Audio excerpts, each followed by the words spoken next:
Been 393 days since I was unblocked. Oh, pardon me, need new glasses. Probably trifocals. It's been 393 days today since I was unblocked on Facebook by my ex to the words, "Get here nowhere." I arrived at a scene of best described as a wide awake nightmare horror. There were flashing lights, there were emergency services there, even a coroner van that somehow I was absolutely numb. By the time I had gotten there, I I believe I was the last person to arrive, and I have video footage of it that I will add clips of later. I'm doing these videos as a hoping as actually it's therapy for me, as well as hoping to help other parents who have lost a child, maybe their only child like me. And I did not know what pain, I didn't know a human could feel this way until I lost my only son, Braxton. And as if losing your only son isn't devastating enough when the circumstances are such that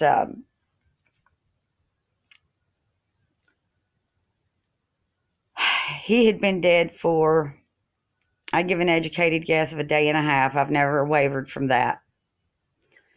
His phone records, which have never even been looked into by anyone investigating, to the best of my knowledge, also reflect his last outgoing activity of any type on either of the two phones that he used. My son is Braxton Caleb Hooks. He should be 22 right now. He should be, let's see, probably in his senior year of college. And I'm extremely nervous right now. I'm not going to edit this video either. There's no filter. This is just me. If I say something that comes across wrong, please know I don't mean it. This is to help. I want also, in addition to helping families, parents, mothers especially, whose child maybe have died in very suspicious circumstances, and they are given a runaround. In my situation, it's been 3 agencies, like a Ferris wheel of finger pointing. Oh no, you need to talk. I have waited 391 days just to get a copy of his records. I've been touching base with who I was told was the investigator all along.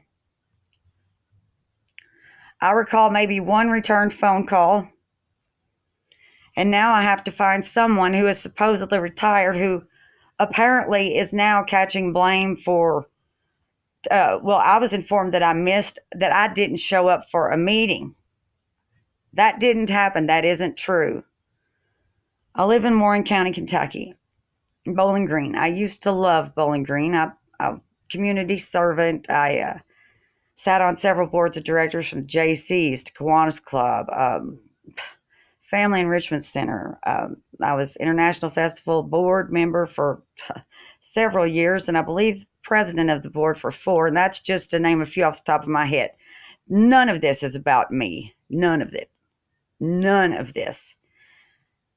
My son's death, and I'm here with you. You're going to share this with me. I'm getting ready to look. And believe me when I tell you I'm afraid. I am. I've been fending off, I guess, like what you'd call like anxiety attacks, really bad. Because I've been given 2 discs. I've looked at the first one. It was basically photographs of objects.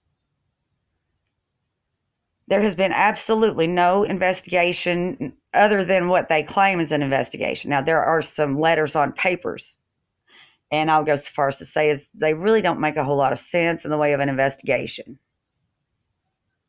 They don't make a lot of sense, period.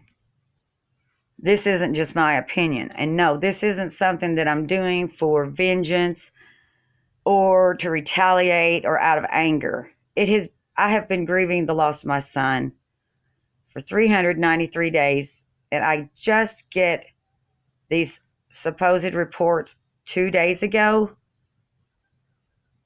You wouldn't believe what I've been through, but I have documented everything because from the moment I arrived at the scene of horror where my son was dead upstairs and no one had even told me what was going on, I grabbed my EMT bag. I'm driving down Scottsville Road, 90 miles an hour with flashers on, wondering what on earth I was coming upon. I thought maybe he was sick. Maybe he'd broken a leg.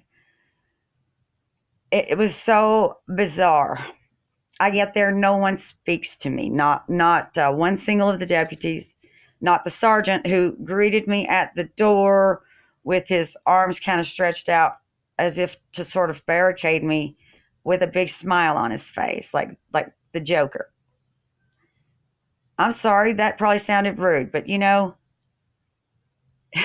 anyone who looks in the face of a mother, and they've been there for probably 2.5 hours. In fact, that particular individual, whose badge number I'll leave off, arrived with the so-called investigating deputy. I believe it was at 7:21 in the p.m., November 2nd, 2017.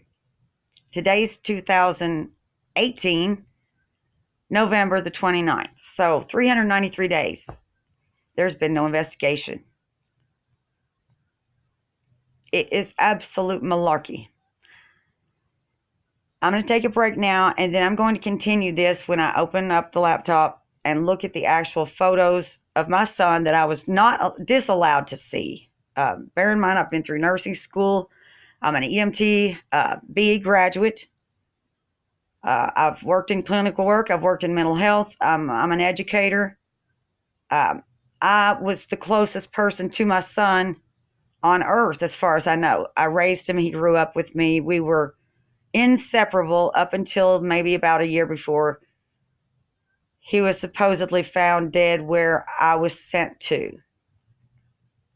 And he had been dead for some time. Again, I'm Braxton's mom. I know my hands are shaking, and I wanted to do this alone because I may just cry. Who knows? And I'm going to be here with you. I'm not hiding or changing or editing anything.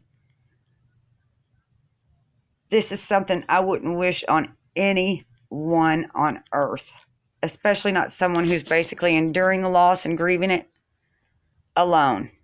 And not one member of that office, of the sheriff office here, who supposedly headed up the investigation, depending on who you talk to.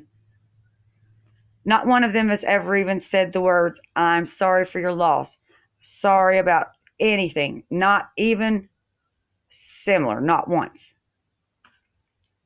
I'll be back in just a few minutes. It's about, I believe it's about 1:45 Central Time. Again, I'm in Warren County, Kentucky. I'm India. I'm Braxton's mom. God bless all. Be right back.